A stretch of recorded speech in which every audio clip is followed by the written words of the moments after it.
Luke chapter 14. When Jesus came on a Sabbath to eat a meal in the house of one of the leading Pharisees, they observed him closely. Directly in front of him was a man who suffered from dropsy.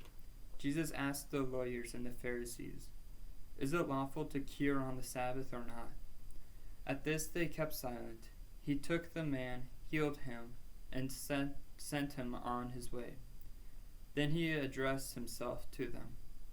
"If one of you has a son or an ox, and he falls into a pit, will he not immediately rescue him on the Sabbath day?"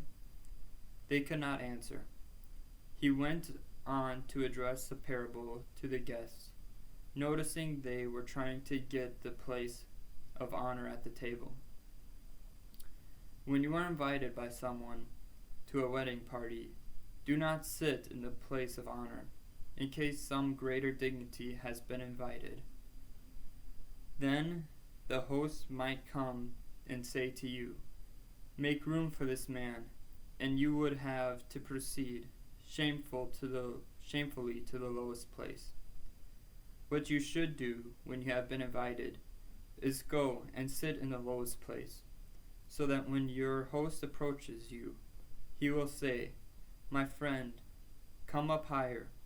This will win you the esteem of your fellow guests, for everyone who exalts himself shall be humbled, and he who humbles himself shall be exalted. He said to the one who had invited him, "Whenever you give a lunch or dinner, do not invite your friends or brothers or relatives or wealthy neighbors. They might invite you in return, and thus repay you. No, when you have a reception, invite beggars and the crippled, the lame and the blind. You should be pleased that they cannot repay you, for you will be repaid in the resurrection of the just."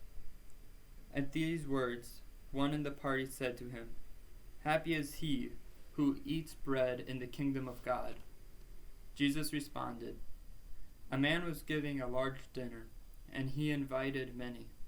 At dinner time, he sent his servant to say to those invited, 'Come along, everything is now ready.' But they began to excuse themselves, one and all. The first one said to the servant, 'I have bought some land and must go out and inspect it. Please excuse me.' Another said, 'I have bought 5 yoke of oxen, and I am going out to test them. Please excuse me.' A third said, 'I am newly married, and so I cannot come.' The servant returning reported all this to his master. The master of the house grew angry at the account.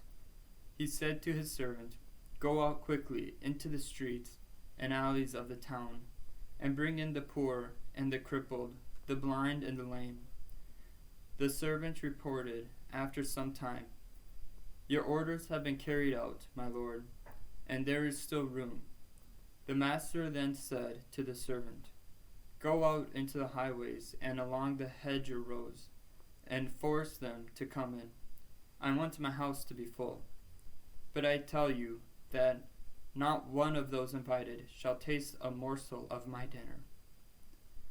On one occasion, when a great crowd was with him, he turned to them and said, 'If anyone comes to me without turning his back on his father and mother, his wife and his children, his brothers and sisters, indeed his very self, he cannot be my follower. Anyone who does not take up his cross and follow me cannot be my disciple. If one of you decides to build a tower, will he not first sit down and calculate the outlay to see if he has enough money to complete the project? Will he do that for fear of laying the foundation and then not be able to complete the work? For all who saw it would jeer at him, saying, 'That man began to build what he could not finish.' Or, if a king is about to march on another king to do battle with him, will he not sit down first and consider whether, with 10,000 men, he can withstand the enemy coming against him with 20,000?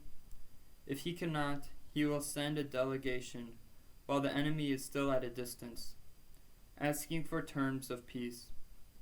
In the same way, none of you can be my disciple if he does not renounce all his possessions. Salt is good, but if salt loses its flavor, what good is it for seasoning? It is fit for neither the soil nor the manure heap. It has to be thrown away. Let him who hears this heed it.